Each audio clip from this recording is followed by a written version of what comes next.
Welcome back to Galleon Adventures. This week we're going to talk about going to the Badlands. Yes. I got to apologize right off because I didn't get much video, so you'll be seeing a lot of pictures. I think like a lot of people, we wanted to decompress, so that was my goal anyway, was to decompress a little bit. And we did a lot of that. Yeah. And as you guys know, we talked about boondocking before. Our extent of boondocking has been on travel days, staying at overnight at places, Parking lot. Since we put in the rely-on batteries, we went to the Badlands. Stayed. Yeah, we wanted to give it a shot. Yeah. Jerry did an amazing job getting us set up, so we wanted to test it out and see how it can do. To see how, and it worked fabulous. Yes. I gotta put that out there. I really am impressed. I was leery about the rely-on batteries at first, just because of the expense. But I love it. I love having that freedom. Not having to plug in. This, like I said, this is our first official, I can say, we are out boondocking. Met some wonderful people out there. Yeah. But this was just outside of the Badlands National Park, outside of Wall, South Dakota. Highway 240 is the boondocking location. I think they call it Nomad View, and it's along the cliff edge. It's absolutely gorgeous. And I'll be throwing up some pictures so they can see what we're talking to. Yeah, it's just off Highway 240, and you can recognize the entrance by the two phone cell towers. I guess communication towers. I don't know, they're huge towers out there. And we did have some cell service. Yeah, it wasn't bad. The cell service wasn't bad because they're not too far outside a wall. The road is kind of rough, and it is basically a one lane with some small pullouts, so if there's traffic coming the opposite direction, but I don't know how it's BLM land. So. Yeah, exactly, and I've heard it's not the greatest if it rains to get in and out of there. And we'll go into about the rain here in a little bit. That's another story, but it'll be in with this. But we we got there about midday. On the way there, we actually had a flat tire, so that postponed us. So we had to get that fixed, and then we get in there, and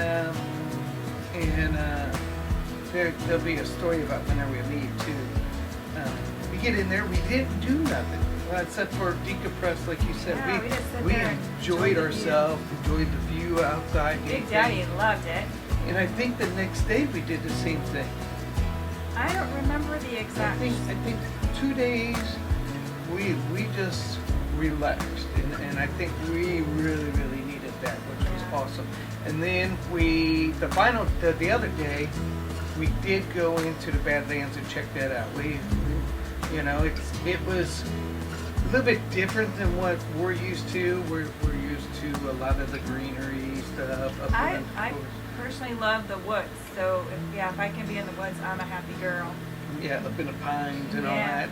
This was desolate, and it was quite different than anything we experienced. But it was an awesome experience. We got to see a bunch of prairie dogs, the rams.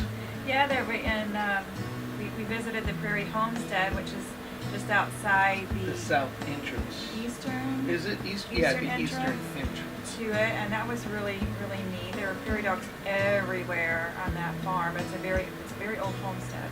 It's worth the stop. Yeah, definitely worth the stop. We got some pictures of it. We'll be sharing. Since someone didn't do a whole lot of videotaping. It'll be all right. The weather was something that we had to get used to, though, because we normally don't camp in that kind of heat. Yeah, it was quite warm. And touching on that it got warm kind of put us into a situation where Cal made something for the camper. Yeah, so that inspired me. We don't really care for the look and the silver stuff, because once you put it up in the window, you kind of need to leave it there. So I made these duck cloth curtains that are just Velcroed up there. and we can take them down and move them aside pretty easily. And it's great for Big Daddy in his window because he can just pop his head up there, and I can still keep some of the sun out because the sun was strong. Yeah, that's what Yeah. gets to us. Is this them black windows? The sun comes in on them windows and it just puts off a lot of heat. Yeah, I was surprised at the heat. We hadn't experienced that yet. That was a new thing for us. Well, we're used to the heat where we're at, but there was nothing Right, there's to nothing. get out of the heat because there's no trees and nothing. Right, there's no trees at all. So I just put the curtains up, and we're gonna test them out, see how they work. My first go at it, so I might make something different later. Something I didn't want to do dark though, because we have that dark in the bedroom, and it really blacks out everything. It makes it like a little cave in there, and I didn't want that feeling in the And the living campers space. are dark already, so Yeah. I think these work out pretty good. Yeah. You know, so. And then where were we at? We did that, and then the last day, just before we were, the last day we were there, we were just taking another day to get everything ready to move. Yeah, doing some walking around. The Did ridge. walk. Took the dogs for quite a few walks on the ridge. In fact, earlier in the day, I was outside. I forget what I was doing, but something with the check-in generators or something. And I looked out in the field, and I'll show the pictures, but there was a ram that just came walking across the field, went not too far in front of our camper, across the road, meadow. There was like, ended up being 4 or 5 of them out there. Yeah, and he found a spot there at the cliff that he went down into the Badlands. It was pretty neat. Yeah, it was surprising, but I guess you're right outside the park, so Yeah. That's But we just relaxed that day, and then on that last day when we were out walking on the way back, we actually heard this sound. It sounded like a freight train coming. Well, I thought it was like a pusher, a big Diesel pusher. yeah, I thought it was a big diesel pusher I thought it was that a was train. coming behind me, so I kept looking back, and I'm like, man, there's nothing coming. And you can kind of see for a bit, so I Yeah. said, And you know, often that's it- the wind that's coming at us, and it just enveloped us in dirt and dust, and It was off in the distance, a storm. You could see it. It was turning dark. yeah. But you just heard that, and I was like, at first I'm like, man, them powers are making funky sounds. Then I'm like, no. We couldn't feel the wind because we were under.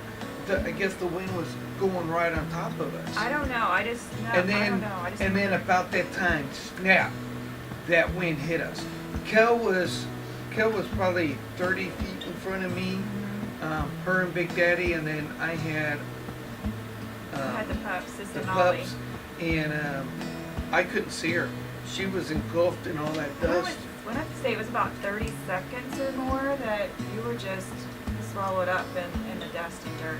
Yeah, it was pretty wild. It was, And that was something different I hadn't experienced. and then the rest of that evening, we were just rocked in the trailer because it was storming. Yeah. It was neat to watch. Yeah, it was. It was beautiful because you could see it. Everything is open, so you could see it coming across the distance. It was really pretty. And, it's kind of scary because you're on that cliff edge. I mean, we're what, 15, 20 feet. 10, 15 feet away from the edge. But I think at that point in time, I think I was already hooked up to the trailer. I don't remember. I don't quite remember, but I think I might have been. No, we weren't, because I didn't hook up till the next day. So, but yeah, that wind was strong. Yeah. And then we pulled out the next day, and on our way of pulling out, we pulled out. We were right there by the interstate, Yeah. and I'm like, I stopped because I wasn't sure I put the pin in the hitch. So I pulled over to double check that. I should have double checked whenever I had to leave him, but I didn't. No, it was making sure the lock was on there. So I pulled over and checked. Lock was on there. And I get back in the truck and I shifted down in the drive. And whenever I did that, I looked at my dash and our battery light was on. Right there by the interstate. And basically what I was doing was, you know, it wasn't no biggie. I got an 073, so you're used to changing alternators and anything, so you change an alternator right there. She's like, what are we going to do? I'm like, well, we're going to change an alternator. Where we get one? I'm like, I carry one with us. Yes, I carry a spare alternator at all times in that truck. Yeah. Anytime we go someplace, there's a spare alternator. There's a brand new one sitting in the truck now. Yeah. It's good. And relays. Yep. Alternators and relays. Yep.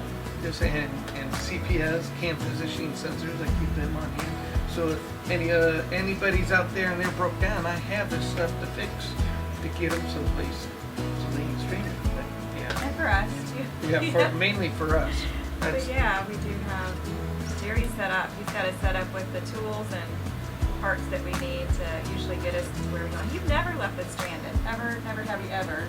Well, I can't say that. We blew a transmission. We were stranded for a few days. Which was an amazing experience in O'Bannon State Park, and I'm hoping we can go back to visit that park soon. Next month, Yes. possibly. We'll see. Yep, getting off track. I'm glad she is so organized because she's got this all wrote down on what we're gonna. I'm done. And did we get through everything? Yeah, we did. We got through everything. So we got through everything. So that's all we're gonna have. And if I have any extra video pictures, or not videos, but pictures, we'll just let them play after we're done talking and just go through that. Yeah. You got anything else you want to say? Make everyday life an adventure. Yeah. Stay tuned to the channel because a lot of things have been done to the camper.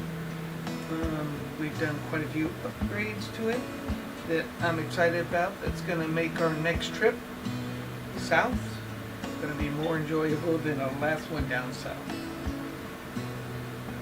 But yeah, we'll be heading south in about a month. I'm ready. We need to get back in the camper. It's been too long. Yes. Besides being in a camper to work. That's all I've been out in the camper a lot, but it's been all work. But that's all we got for this week. Be sure to make everyday life an adventure. Thanks for joining us, everyone, and be sure to make everyday life an adventure. See you next week.